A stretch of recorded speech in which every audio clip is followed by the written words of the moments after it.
You're listening to Crud Talk, a ministry of 50 Shades of Grace. Everybody's got a story. I'm guessing like me, you've been hurt before. But what if I told you there was more to this life than being stuck in the hurt and sin of your past? Hey, we all have crud, but it's how we deal with it that makes all the difference. Today's episode is brought to you by Freimeyer Concrete. We thank you for your generous gift, which allows us to share hope and continue to help people deal with the crud in their lives. Thank you.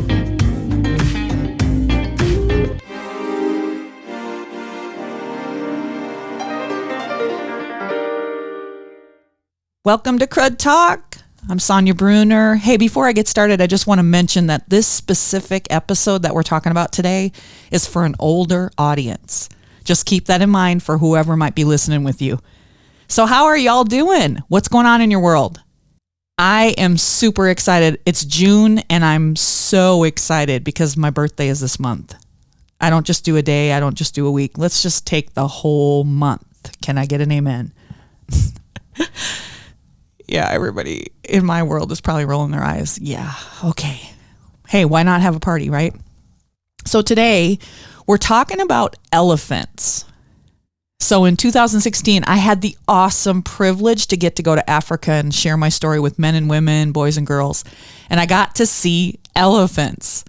It was crazy. Y'all, it was crazy to see them walking around through the streets in Meru.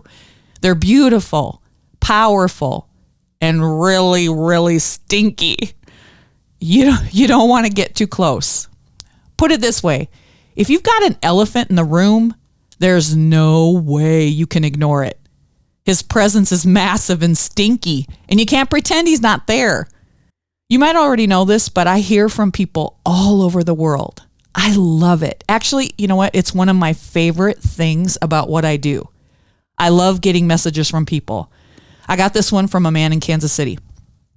Enough with the deal with your crud already. I know that you're trying to make us deal with our issues, but sometimes those issues are best left alone. My wife and I have been married for 11 years and we're doing great. Well, not great, but we're just like any other couple. We're good. We don't have any crud. Not everyone has crud. There is no elephant in the room. What good is it going to do to open up old wounds? It doesn't matter that my father used to beat the living tar out of me. Did it hurt me? Yes. Did it toughen me up? Yes. Did it make me independent? Yes. Does it drive me to be the best? Yes. I don't need to deal with any of that. What can I do to change it? Nothing. Discussing it won't change what happened. I don't hurt my wife and I never would. So what if I don't share my feelings? I've learned to depend on me. Nothing is for certain. Emotional love is overrated and probably not real anyway. What difference will it make to talk about the fact that my wife was probably hurt? I think she was raped, but we've never talked about it outright when she was a teenager. It's only going to bring up something painful in her life and push her away. What good is it to talk about it? I mean, what could I do about it now anyway? So she doesn't want to have sex. Everybody knows most women aren't like into that. They don't like it like men like it. Does it bother me? Yes. Do I wish she would trust me to open up and tell me what happened? Yes. I do have other ways to get what I need. You might not like it, but it's not a crime to look at pornography. Everybody looks at porn. It's not like I'm going to cheat on her. Our life is fine. Our routine works for us. I work hard to provide for her and I come home to her every night. That's more than I ever got as a kid. I have no doubt that there are some messed up people. Save the therapy for those people. They need it. God might work for you, but he's not for everyone. He's never done anything for me, and I've done just fine. So no, I won't be dealing with my crud because it won't change anything, and we don't have any. We're fine. Yep. No elephants here. Call me crazy, but most people just won't listen to the podcast or read my posts or whatever if it doesn't relate to them in some way. I'm just putting it out here, but why does he care? Why did he write to me to tell me how he feels? The first thing I noticed right off the bat was the great, well, not great comment. When he says, my wife and I have been married 11 years and we're doing great. Well, not great, but we're just like any other couple. We don't have any crud. This is an obvious, we're not where I know we could be, but statement. He doesn't know that this is what he's saying, but it's an acknowledgement that things are not okay. Second thing I notice is his non-crud, the physical abuse from his father, which hurt him, made him independent. I'd like to say more like a protective wall around him so that he probably so he couldn't get hurt again. Made him question his worth and drives him to constantly prove himself worthy. I think a lot of people can relate to that. He doesn't express his feelings, yet he's writing to me expressing his feelings. He doesn't put himself out there. He depends only on himself. He has no hope because nothing is for certain, and he doesn't believe love is real because it wasn't real in his life. He was hurt by those that should have known better but didn't do better. Yep, definitely zero crud here. Next thing I totally jumped off the page was her non-existent crud from some kind of sexual abuse in her past that she's not likely shared with anyone. Let me say this here.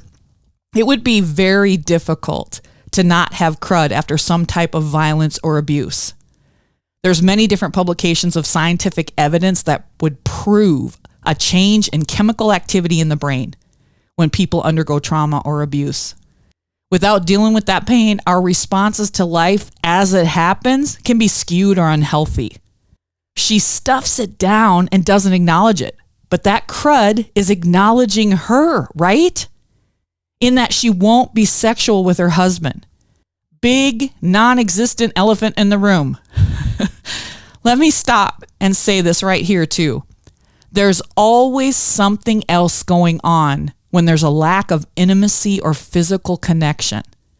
I know that when I make the statement, oh my goodness, it can cause people to kind of bow up. I mean, people get offended and try to defend why they aren't intimate. That statement is not a judgment. It's based on many years of working with people, listening, talking through crud, getting to the root of the issue. Every single person that I've ever talked to, we're talking lots of people, both men and women. There is a reason that sex isn't happening. Y'all, I could plant myself on this topic for days, but just know that if you are struggling with intimacy or anything physical in your relationship, have the courage to admit it and to communicate it. Seek counseling if necessary, especially if you've been hurt physically or sexually. A counselor can help you unpack whatever it is that that you're feeling, that you're struggling with, and give you healthy ways to move forward. The next thing that really hurt my heart, he suspects his wife was raped and he hasn't talked to her about it? And she hasn't talked to him about it? What? Again, his non-crud is showing here. This is his belief because of his experience. Nothing is for certain. Love isn't real. He's driven to prove that he's a man, good, worthy, doesn't need anybody else, only depends on himself, and only trusts himself. So talking about his wife's rape would throw him into a tailspin. Why do I say this? Because men need to fix it, right? It would take him out of his control zone, basically, because he would not be able to do something about it. He's driven. All right. He's driven to prove that love isn't real and that nothing is certain. I deal with this issue a lot in my ministry. Men will write to me and ask me what they can do to fix it. We don't fix anyone. What we can do is love, listen, pray, and stay. He's lonely. I'm talking very lonely. He wants to have connection with his wife. He wants to provide for her and doesn't know how. A lot of men feel this way. Women too, but a lot of men. And many will never ask for help. So they do what they know to do and choose other activities to distract them from the current conditions going on in the home. It bothers him, y'all, that she won't trust him. Yet he's stating that love isn't real and nothing is certain. I would say that if she is carrying around this secret in her heart, she too is lonely. Elephant at 12 o'clock, right? Ugh. Our routine works for us. He made that statement. Our routine works for us. Why do I not believe him? So Rick and I are a couple that has a wonderful, crazy, challenging, but busy life. We work a lot. We have different jobs and ministries. We have our boys and our family. We have friendships, on and on. You can all relate. When we started out, life was crazy. The kids were little. Life was constantly changing. In this season of our lives, having a routine feels normal, and we know what to expect. We can plan because we know what we're going to do each day, and we sort of like it. Why? A routine makes me feel like we're in control of our life. In fact, I'd say a routine brings peace to life. A routine of exercise can be a great healthy choice, right? A routine of praying together, date nights, resting, volunteering at church or for a charity, all good routines that are helpful, right? But hear me, routines are great, but not if God wants to change things up and we suddenly can't adapt, or we throw a fit because it doesn't fit our narrative of our sacred routine. And what if our routines are not healthy? Like this guy was talking about. Their routine was to not deal with their crud, which was causing issues and distancing them in their marriage. Their routine was harmful. And let's just say it out loud. Just because you and I are in a routine doesn't mean it's what we should be doing. It means we've chosen that lifestyle or behavior. Yes, it's technically working in that we're doing it consistently, but is it right? Is it healthy? What about workaholics? They make money, but they're not available for their families. What about people who spend more money than they earn and get way into debt? What about people who go from relationship to relationship so they don't have to commit to someone? There's no drama, right? There's no fuss. They get what they want and they move on. There's no investment, and that way no one gets hurt. Sounds like a great routine, right? What about couples that don't communicate because it's just the way they do their lives? It's their routine. Their routine is to not talk about stuff. What about people who routinely eat too many Funyuns and not really enough healthy stuff? Is that good? If you find yourself in a routine, especially one that's not getting you anywhere closer to God or what He has for you, I would highly recommend that you stop it. The Bible's loaded with lots of challenges, miracles, activity, disruptions, and change was the constant. Changing the world, changing direction, changing hearts, changing minds, changing beliefs. Change is good. Change is freeing. God loves us enough to not leave us where we are. Faith is an adventure. So live that adventure. Don't be afraid of change. We were never meant to get our peace from anything other than Jesus. We need to always leave room for Jesus to throw in the unexpected.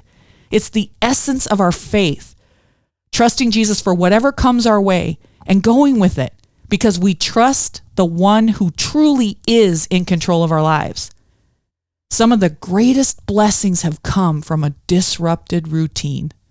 His comment of, most women are not into sex. Whew, talk about an elephant in the room. Are most women not into sex? I have to say, I don't believe it.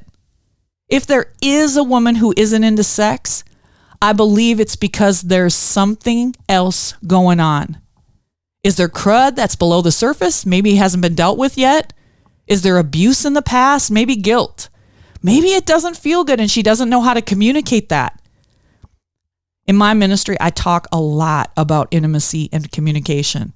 And actually, it's sort of weird if you think about it. A sex trafficked girl abused in every way imaginable. Talking to others about sex and intimacy, I guess it's ironic for sure, right? But don't I have some true insight on this subject? I believe I do. I know what it's like to be abused and violated.